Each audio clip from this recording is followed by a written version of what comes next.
Hi, magandang araw po. Isa po sa mga sekreto ng magsasaka reporter sa aking pag-garden, ang aking i-reveal ngayon. Ano? Ito po yung methyl eugenol, no?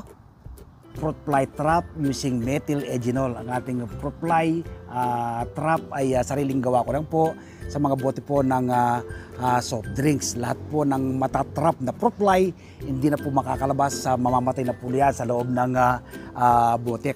Wala pong naninira sa ating mga tanim na halaman. Kapag wala po kayong ganitong pamamaraan, hindi nyo natatrap yung mga fruit fly, kapag kinagat po yung bunga ng ating mga tanim na halaman, mabubutas po yan, magkakaroon na po ng uod sa loob at hindi na po mapapakinabangan.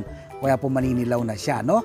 Pero kapag gumagamit po kayo ng ganitong pamamaraan, methyl eugenol, fruit fly trap, ay gaganda po yung bunga ng yung mga tanim na halaman.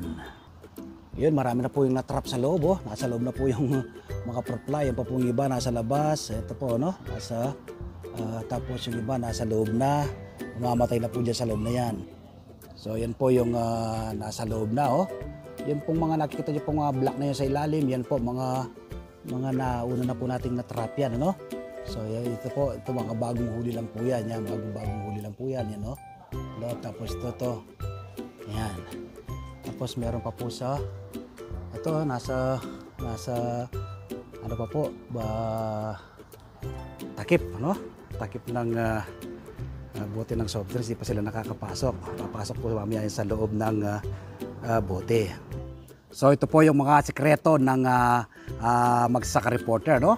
Methyl eugenol, fruit fly trap. Sa mga magtatanong po, saan po kayo makakabili po nito, ano? Pwede po kayo makabili sa Agripay Philippines. Meron po sila sa Shopee at Lazada, no? Sabihin po ninyo, napanood lang po ninyo sa video tutorial ng magsasakang reporter, ano?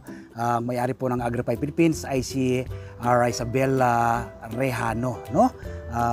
Meron din po silang mga iba't ibang garden tools sa Agripay Philippines. Nawa po nakapagambag ako, nakapag-share ako ng maliit na kaalaman ngayong araw na ito. Kaugnay po ng pagtatanim natin ng iba't ibang uri ng halaman sa pamagitan po ng organikong pamamaraan. Lagi ko po sinasabi, bakit ka pa bibili?